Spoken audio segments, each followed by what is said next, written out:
The second lesson, appointed for May the 27th, 2023, morning prayer, is the ninth chapter of Hebrews. The first covenant also had its laws governing worship and its sanctuary, a sanctuary on this earth. There was a tent which comprised two compartments. The first, in which the lampstand, the table, and the loaves of permanent offering were kept, was called the holy place. Then beyond the second veil, a second compartment, which was called the Holy of Holies, to which belonged the gold altar of incense and the Ark of the Covenant, plated all over with gold.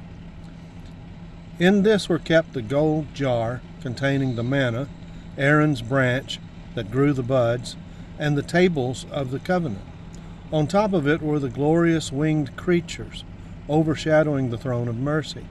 This is not the time to go into detail about this.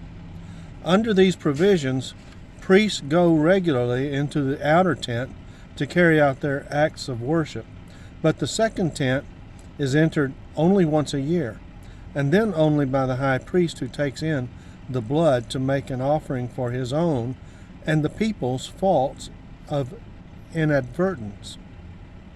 By this, the Holy Spirit means us to see that as long as the old tent stands, the way into the holy place is not opened up. It is a symbol for this present time. None of the gifts and sacrifices offered under these regulations can possibly bring any worshiper to perfection in his conscience. They are rules about outward life, connected with food and drink and washing at various times, which are in force only until the time comes to set things right. But now Christ has come as the high priest of all the blessings which were to come. He has passed through the greater, the more perfect tent, not made by human hands, that is, not of this created order.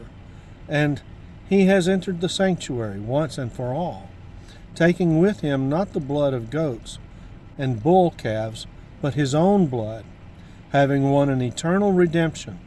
The blood of goats and bulls and the ashes of a heifer sprinkled on those who have incurred defilement may restore their bodily purity.